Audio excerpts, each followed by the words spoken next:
Hey guys, welcome back to another video from Vaskar the Dendrophile. আজকের আলোচনায় আমাদের থাকবে গোলাপের সাথে পদ্মের কিছু ইজি ট্রিক্স। গোলাপ শেষে পদ্ম শুরু আমরা যখন করব তো কিছু ইজি ট্রিক্স আমি শেয়ার করব যেগুলো খুব সহজ পদ্ধতিতে গোলাপ যেরকম করা যায় পদ্মও আমরা সেইভাবেই করব। পদ্ম আমাদের জাতীয় ফুল এবং পাকে ফোটে, তো পাকে পদ্ম না ফুটিয়ে আমরা এখন বাড়িতেই কিছু পদ্ম ফুল ফোটাবো এবং তার সাথে আমি আজকে আপনাদের দেখিয়ে নেব ফেলে দেওয়া ঘরোয়া কিছু জিনিস দিয়ে খুব সহজ পদ্ধতিতেই গোলাপের পরিচর্যা করা যায়।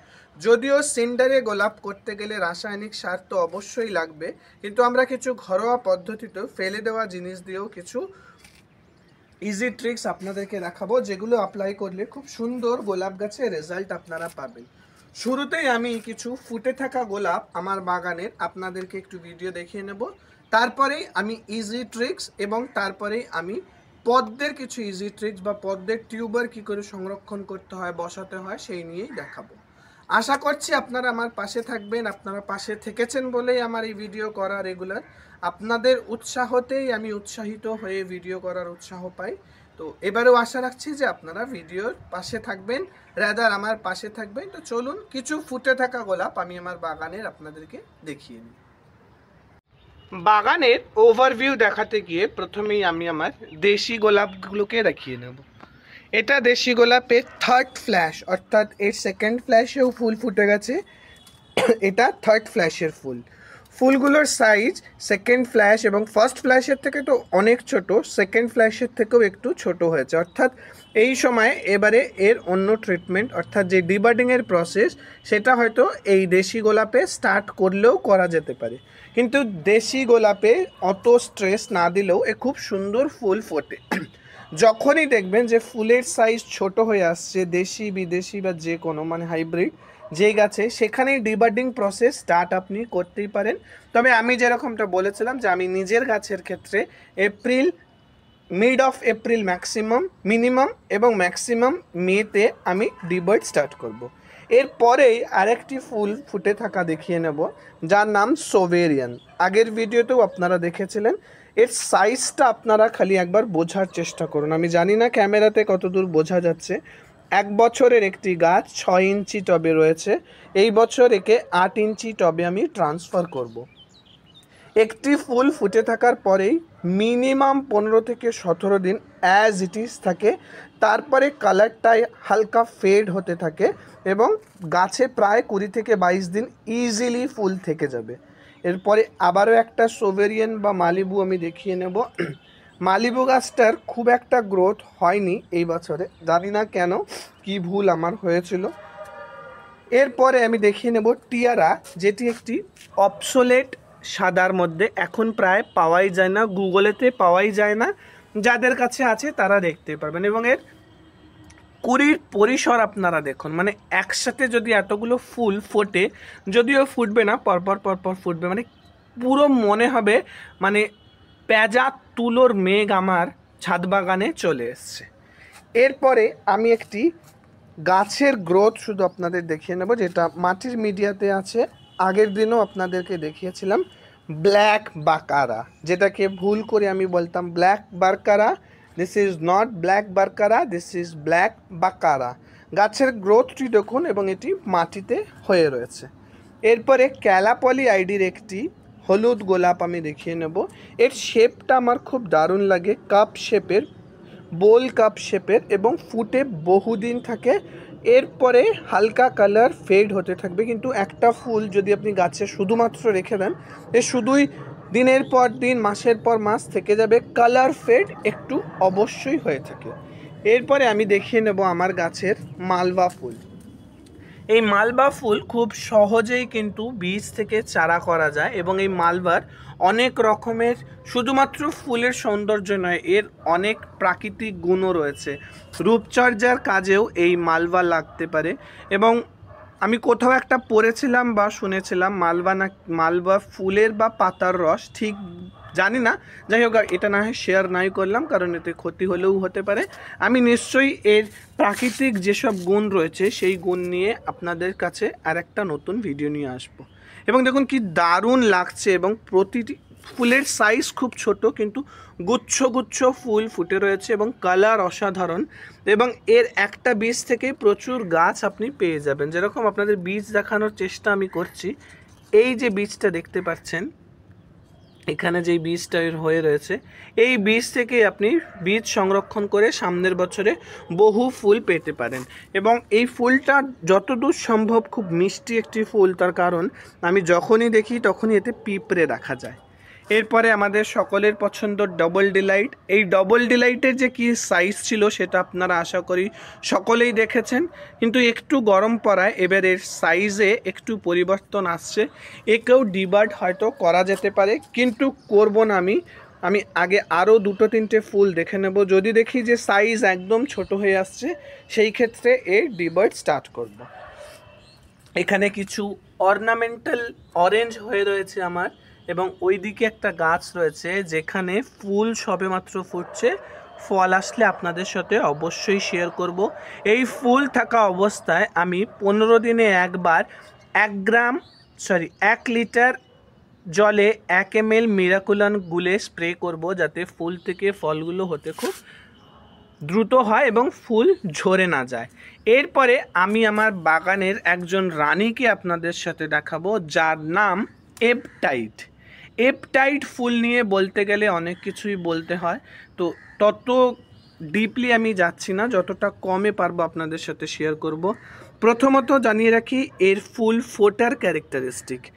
একটা ডালে অনেকগুলো কড়ি নিয়ে আসেন এই মহারানী এপটাইট। যেরকমটা এই ডালটা যদি খেয়াল করেন আপনি দেখবেন এখানে একটা ফুল রয়েছে, এখানে একটা ফুল, এখানে একটা, এবং এর পাশ থেকে খুব মাইনিউটলি যদি দেখেন যে এই ডাল থেকে একটা কড়ি উঠেছে, ঠিক তার পাশ থেকেই এইখানেই আবার একটা, মানে এক ঝাঁক ফুল যদি কোথাও ফুটে থাকে তার মধ্যে অন্যতম একটি আইডি হলো এপটাইট। এটা একটি এর ক্যারেক্টারিস্টিক। এবং অন্য ক্যারেক্টারিস্টিকের মধ্যে যদি আমি যাই, এর কালারটা আপনারা একবার দেখার চেষ্টা করুন। ডিপ পার্পল কালার বলা যেতেই পারে, ডিপ পার্পল কালারের একটি ফুল, এবং এর অসাধারণ সুন্দর একটি গন্ধ রয়েছে, স্পাইসি ফ্র্যাগনেন্স রয়েছে, যেটি অন্য গোলাপের স্মেলের থেকে অনেক আলাদা। এবং রূপচর্যার কাজে এটি খুব লাগতে পারে। যারা আমরা গোলাপ জল ইউজ করি, বাজারের কেমিক্যাল গোলাপ জল ইউজ না করে আপনি এই সুগন্ধি এপটাইট গোলাপের ঝরে যাওয়া পাপড়ি শুকিয়ে নিয়ে জলে ফুটিয়ে ঠান্ডা করে সেটি গোলাপ জল হিসেবে ইউজ করতে পারেন। রান্নার কাজে যারা গোলাপের পাপড়ি ব্যবহার করেন তারা এই সুগন্ধি এপটাইটের পাপড়ি ইউজ করতে পারেন। তো এরকম বহু ধরনের ক্যারেক্টারিস্টিক বা গুণাগুণ এই গোলাপের রয়েছে। এবং এটি ফুটে খুব বেশি দিন থাকে না, 3 থেকে 4 দিন থাকে, তারপরেই মানে কড়ি ঝরা শুরু হয়। সেই কড়ি নয়, পাপড়ি ঝরে যাওয়া শুরু হয়। সেই পাপড়িগুলো রেখে দিয়ে আপনি ইজিলি এর যে গুণাগুণগুলো বললাম সেগুলো আপনি একবার ট্রাই করে দেখতে পারেন। এবং বুঝতেই পারছেন যে এরকম 3-4টে ফুল যদি ফুটে থাকে একই ডালে কি দারুণ লাগতে পারে। খুব তাড়াতাড়ি আমি শেয়ার করব এর ফটোজ, যখন আমার এই একই ডালে 3-4টে ফুল ফুটে থাকবে। এই মুহূর্তে নেই, সব কটাই কড়ি রয়েছে। তো আমার বাগানের ওয়ান অফ দি ইউনিক রোজের মধ্যে আমি এটাকে ফেলি, যার নাম এপটাইট। এই এপটাইট আপনি খুব ইজিলি নার্সারিগুলোতে পেয়ে যাবেন, সুগন্ধিযুক্ত একটি গোলাপ এপটাইট। এরপর আমি আপনাদেরকে দেখিয়ে নেব আমার বাগানের আর এক ঝলসানো রানী, যার নাম ব্লাশ। সত্যি ব্লাশ, মানে যেরকম আমরা কোনো খুশিতে আনন্দে মুখে আমাদের ব্লাশ আসে বা লোকে বলে বাহ কি সুন্দর ব্লাশ করছিস, তো আমার বাগানেও সেই ব্লাশ এক ঝাঁকে এসছে। এক ঝাঁকে বলার কারণ আশা করি বুঝতেই পারছেন। এই একটি মাত্র ডালে আমার 4টে কুড়ি হয়ে রয়েছে। একটা ফুল আগুনের মতন লাল ফুটে রয়েছে এবং তার 3 পাশ দিয়ে 3জন প্রহরী তাকে ঘিরে রেখেছে। প্রহরীরাও ফোটার অপেক্ষাতেই রয়েছে। এরপরে একটি গাছ আপনাদের শুধু আমি দেখিয়ে নেব। এই গাছটা আমি নতুন এনেছি, এটি ক্লাইম্বিং রোজের মধ্যে পড়ে। জাপানিজ গোলাপ নামটা এই মুহূর্তেই আমি বলবো না, তার কারণ আমি আমার ওয়াইফকে এটা গেস করতে বলেছি যে এর নাম কি হতে পারে, এবং আমি চাইছি এটা 14 ফেব্রুয়ারিতে ফুটুক, কারণ 14 ফেব্রুয়ারির সাথে এই গাছের একটা মিল রয়েছে, তাই এই মুহূর্তেই এই গাছটির নাম আমি বললাম না। তবে এটুকুনি বলতে পারি এটি জাপানিজ ইউনিক একটি গোলাপ, এবং একসাথে যেরকম এপটাইট প্রচুর ফোটে, এই গাছেও একসাথে বহু ফুল ফোটে। দেখলেই বুঝতে পারবেন যে এখানেই একটা বড় কুড়ি এবং দুপাশ দিয়ে দুটো ছোট কুড়ি আসছে।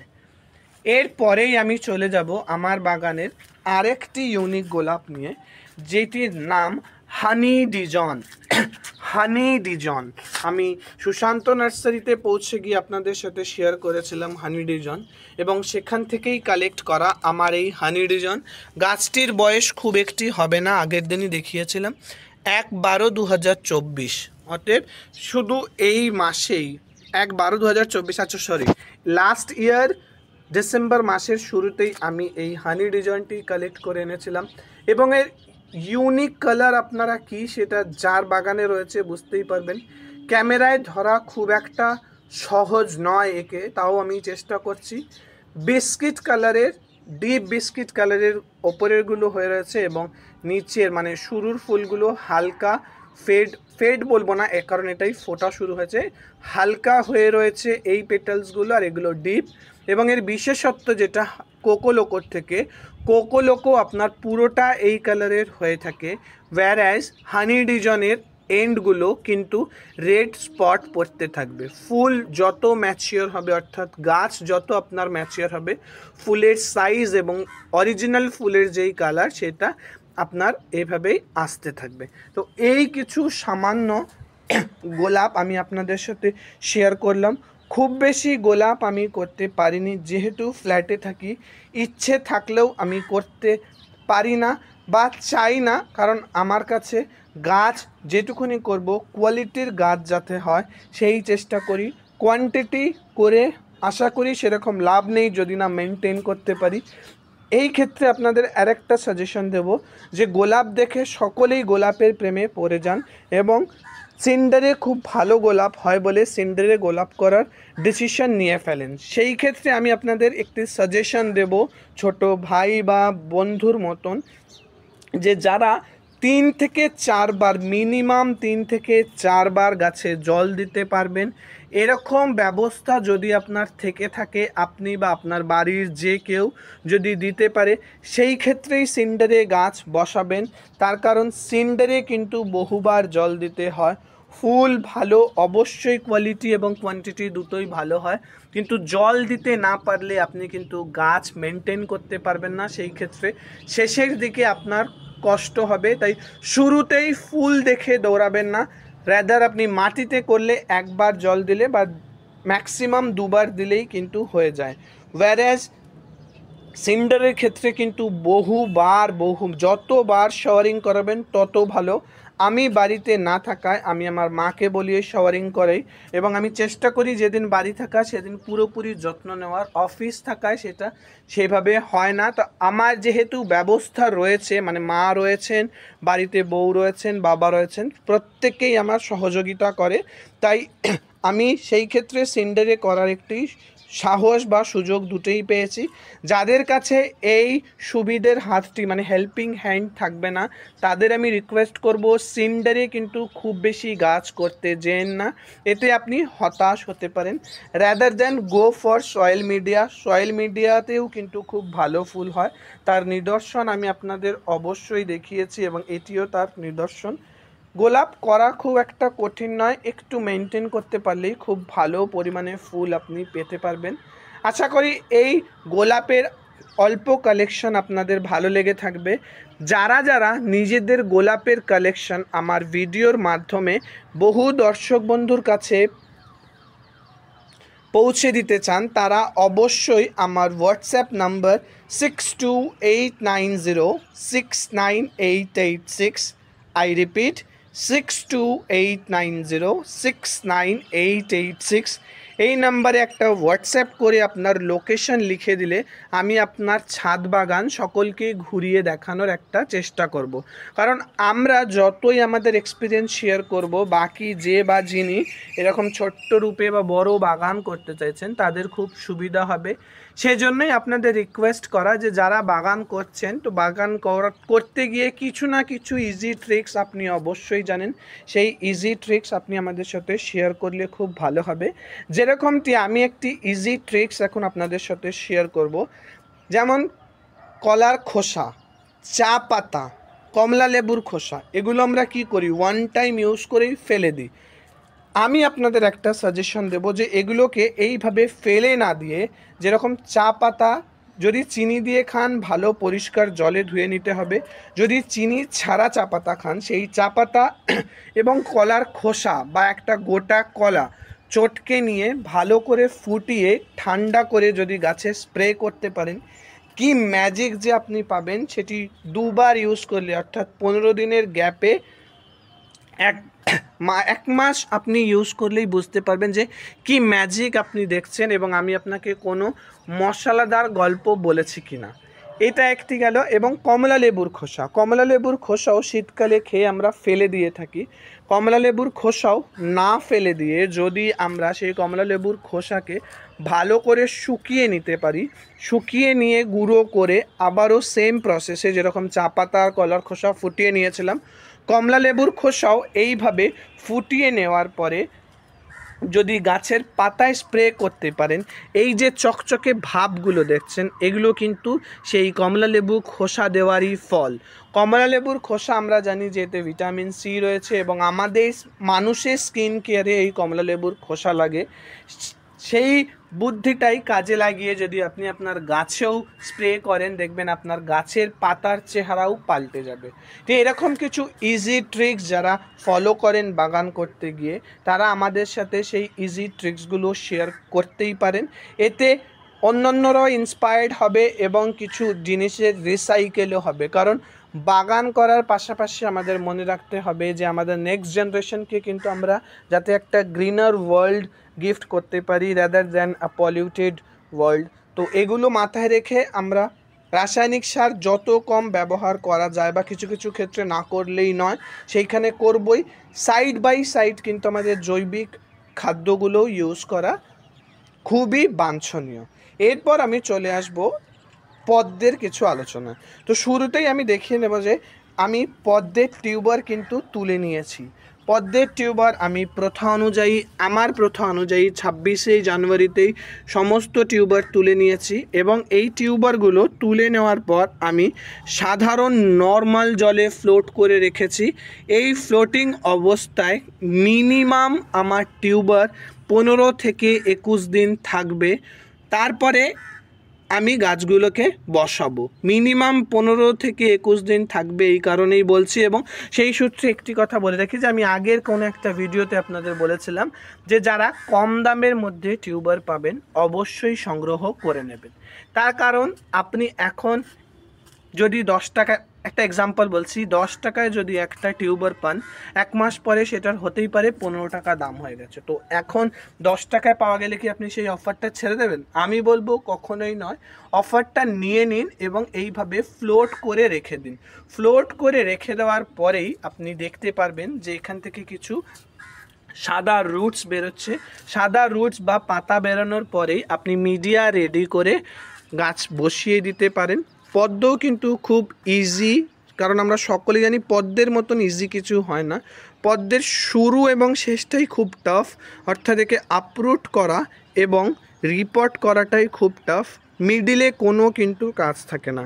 একবার ভালো করে মিডিয়া রেডি করে নিতে পারলেই পরপর ফুল আপনার ম্যাক্সিমাম সেপ্টেম্বর অক্টোবর অবধি ফুটেই থাকবে। মিডিলে কিছু গাছের হিট ডরমেন্সি বা ইন্টারমিডিয়েট ডরমেন্সি আসে, সেই ক্ষেত্রে একবার রিপোর্ট করলেই হয়ে যাবে। এছাড়া পদ্মেতে কিন্তু সেরকম জাদু টোনা কিচ্ছু নেই, খুব ইজি গাছ। যারা গোলাপ করেন বা গোলাপ করেছেন, আমি বলবো আপনারা ইজিলি পদ্ম করতে পারেন। পদ্ম কিন্তু গোলাপের থেকে হাজার হাজার হাজার গুণে ইজি। একমাত্র একবার মিডিয়া প্রিপেয়ার করে বসিয়ে দিলেই আপনার পদ্ম কিন্তু হয়ে যাবে। এবং এইভাবে ফ্লোট করে রাখার পরে যখনই শিকড় আসবে মিডিয়ার ওপরে বসিয়ে দিয়ে রেগুলার জল ওভারফ্লো করার চেষ্টা করবেন। তার একটাই কারণ যে আমরা জানি জমা জলে মশার লার্ভা জমতে পারে, তো যাতে মশার লার্ভা না জমে তার জন্য শুধুমাত্র খাটনির মধ্যে ওই একটি কাজ থাকে, আমাদের রেগুলার ওভারফ্লো করার। আশা করি আপনাদের এই ছোট্ট ভিডিওটি ভালো লেগে থাকবে। ভিডিওটি ভালো লেগে থাকলে অবশ্যই লাইক, কমেন্ট, শেয়ার এবং সাবস্ক্রাইবের মাধ্যমে আমার আগামীর পথকে সুগম করবেন এই কামনাই রাখি। সকলেই ভালো থাকবেন, সুস্থ থাকবেন, সবুজে থাকবেন। এবং যারা যারা নিজেদের শখের বাগান আমার ইউটিউব চ্যানেলের মধ্যে দিয়ে বিভিন্ন বাগানির কাছে পৌঁছে দিতে চান, অবশ্যই তারা আমার হোয়াটসঅ্যাপ নাম্বার 6289069886-এ কন্ট্যাক্ট করে নেবেন। আমি আশায় থাকবো যে আপনার ছোট বাগান যেন আমি আমার বিভিন্ন দর্শক বন্ধুর কাছে, বিভিন্ন প্রান্তের দর্শক বন্ধুর কাছে পৌঁছে দিতে পারি। ততক্ষণে সকলেই ভালো থাকবেন এবং আজকের ভিডিও আমি শেষ করলাম আমার বাগানের ব্লাশ আইডি দিয়ে। সকলের লাইফই এইভাবেই ব্লাশময় হোক এই কামনাই করি। ততক্ষণে ধন্যবাদ।